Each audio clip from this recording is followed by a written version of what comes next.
Assalamu alaikum everyone. Welcome to the Codeless Programming YouTube channel. जैसा कि last video में हमने सी प्लस प्लस के जो अर्थमेटिक ऑपरेटर थे उनके बारे में डिस्कस किया था। आज की इस वीडियो में हम सी प्लस प्लस की जो बुलियंस डेटा टाइप है उसको डिस्कस करेंगे। C++ bool. A boolean variable declare with the bool keyword and can only take with the value true or false. तो जो boolean टाइप का जो वेरिएबल डिक्लेयर होता है उसके लिए जो कीवर्ड यूज होता है वो bool यूज होता है। जैसा कि हम लोग इंटीजर वेरिएबल को डिक्लेयर करने के लिए जो कीवर्ड यूज करते थे वो इंट करते थे। सेम इस तरह जब हम फ्लोट को डिक्लेयर करते थे तो उसके लिए कीवर्ड क्या यूज होता था, फ्लोट यूज होता था। से और इस तरह जब हम कैरेक्टर डेटा टाइप को डिक्लेयर करते हैं उसके लिए जो कीवर्ड यूज़ होता था वो 4 होता था। सेम इस तरह जब हम बूलियन डेटा टाइप को डिक्लेयर करेंगे उसके लिए जो कीवर्ड यूज़ होगा वो बूल यूज़ होगा।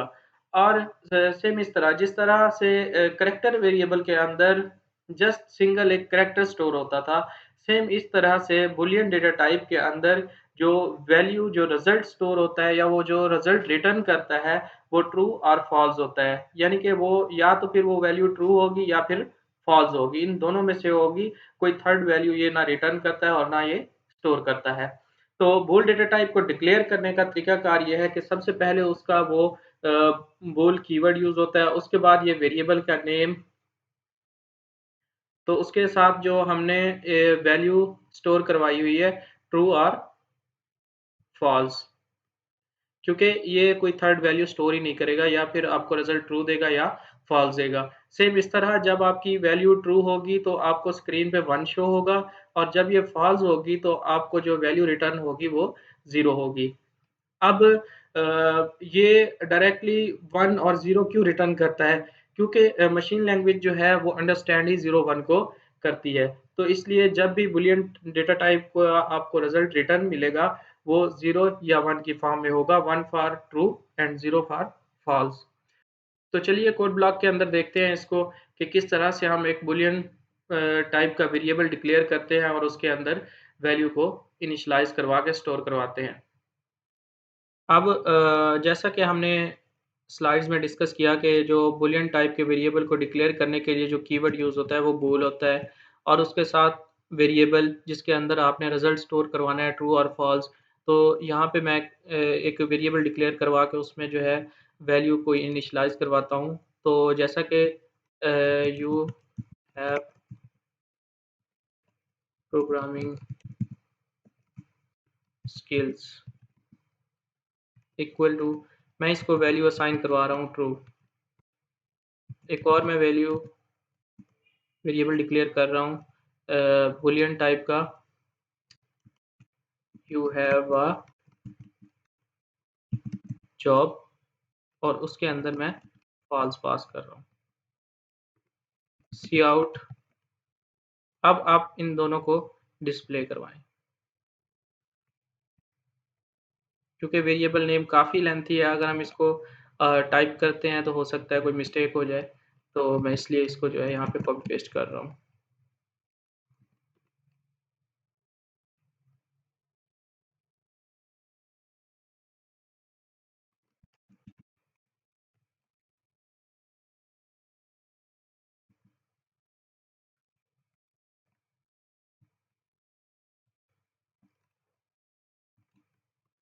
अब यहाँ पे जो है उसको फर्स्ट लाइन में जो है डिस्प्ले करवाना चाहिए 1, क्योंकि हमने बात की है कि जब वैल्यू ट्रू होगी तो वो डिस्प्ले करवाएगा 1, और जब वैल्यू फॉल्स होगी तो डिस्प्ले करवाएगा 0।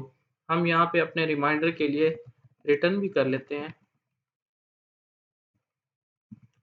Should display 1।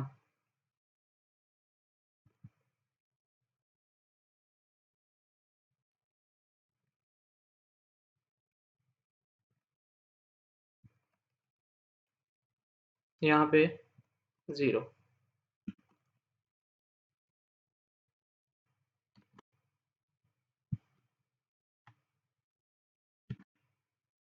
हम इस डिफरेंस को डाल लेते हैं ताकि जो वैल्यू है वो सेपरेट सेपरेट डिस्प्ले हो सके।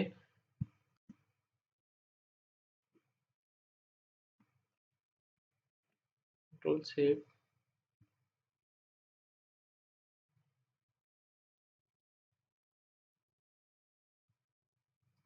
जैसे कि आपने देखा वहाँ पे जहाँ पे हमने कहा कि 1 शो होना चाहिए वहाँ पे 1 हुआ, और जहाँ पे 0 हमने स्टोर यानी कि फ़ॉल्स स्टोर किया कराया वहाँ पे 0 ही शो हो रहा है। तो सेम इस तरह आप जब भी इसको कोई भी वैल्यू देंगे वो रिज़ल्ट में ट्रू या फ़ॉल्स को डिस्प्ले करवाएगा, यानी कि वो 0 और 1 को ही डिस्प्ले करवाएगा। तो देखिए जहाँ पे हमने ट्रू वैल्यू स्टोर करवाई वहाँ पे 1 शो करवा रहा है, और जहाँ पे हमने फ़ॉल्स वैल्यू स्टोर करवाई वहाँ पे ये 0 रिटर्न कर रहा है। तो वैसे जो बूलियन डेटा टाइप है प्रोग्रामिंग के अंदर इसका यूज़ सी प्लस प्लस के अंदर बहुत कम है, लेकिन ये एक टॉपिक था तो इसलिए हमने इसको डिस्कस कर लिया। सेम इस तरह से आप इस जो बूल टाइप का वेरिएबल है इसकी इनपुट यूज़र से भी ले सकते हैं, अगर आप यहाँ पे इसको वैल्यू इनिशियलाइज़ नहीं करवाते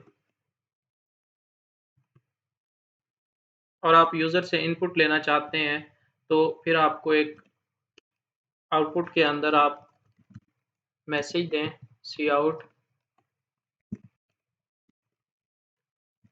enter 1 for true and 0 for false.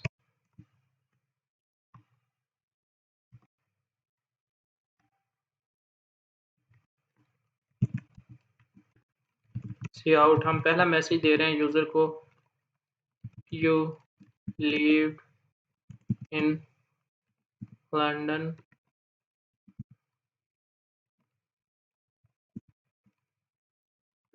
और सी इन के अंदर हम लोग वो फर्स्ट वेरिएबल ट्रीट कर लेते हैं। अब वेरिएबल का नेम कोई भी हो सकता है, यहाँ पे आप अगर उसका जो है कंट्री कर लें वेरिएबल का नेम तो कंट्री हो जाएगा, और यहाँ पे हम कंट्री को ही रीड करेंगे।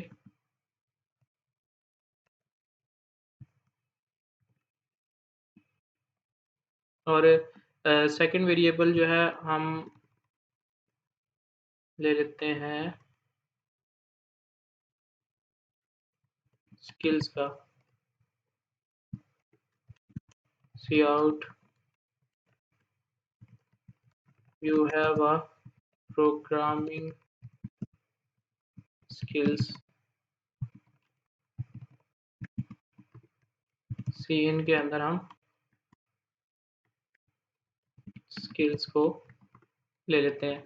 अब सेम इस तरह हम लोग सी आउट सबसे पहले हम कंट्री को शो करवा देते हैं, लाइन को ब्रेक करते हैं और स्किल्स को शो करवा देते हैं। अब ये दोनों आउटपुट जो भी वो यूज़र वैल्यू एंटर करेगा वो यहाँ पे शो होगी। अगर वो येस एंटर करता है यानी कि 1 एंटर करता है तो यहाँ पे जो है उसने समझ लो कि ट्रू वैल्यू ही एंटर की है, तो यहाँ पे 1 शो हो जाएगा, और जो है नो के लिए वो 0 एंटर करेगा यानी कि फ़ॉल्स होगी वैल्यू, तो उसके लिए 0 ही शो होगा। तो चलिए इसको रन करते हैं, देखते हैं क्या ये इनपुट लेता है।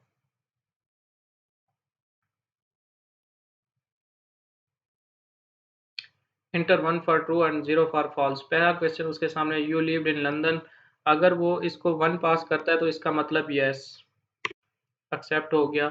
You have a programming skills, हम कहते हैं येस, तो वो दोनों वैल्यू 1 ही शो करवाएगा क्योंकि हमने उसको 1 ही पास किया है, ट्रू ही पास किया है। सेम अगर आप इसको दोनों वैल्यू फॉल्स देंगे तो दोनों फॉल्स दिखाएगा। अगर आप इसको एक फॉल्स देते हैं यानी कि यू लिव्ड इन लंदन नहीं, you have a programming skills तो येस कर देते हैं, तो वो एक ट्रू और एक फॉल्स और एक ट्रू दिखा रहा है। उम्मीद करता हूँ आपको जो बुलियन डेटा टाइप का कॉन्सेप्ट है वो क्लियर हुआ होगा। अगर वीडियो अच्छी लगी हो तो वीडियो को लाइक करें, चैनल को सब्सक्राइब करें और बेल आइकन को ज़रूर प्रेस करें ताकि हर नई आने वाली वीडियो का नोटिफिकेशन आपको मिल सके। मिलते हैं नेक्स्ट वीडियो में। अल्लाह हाफिज़।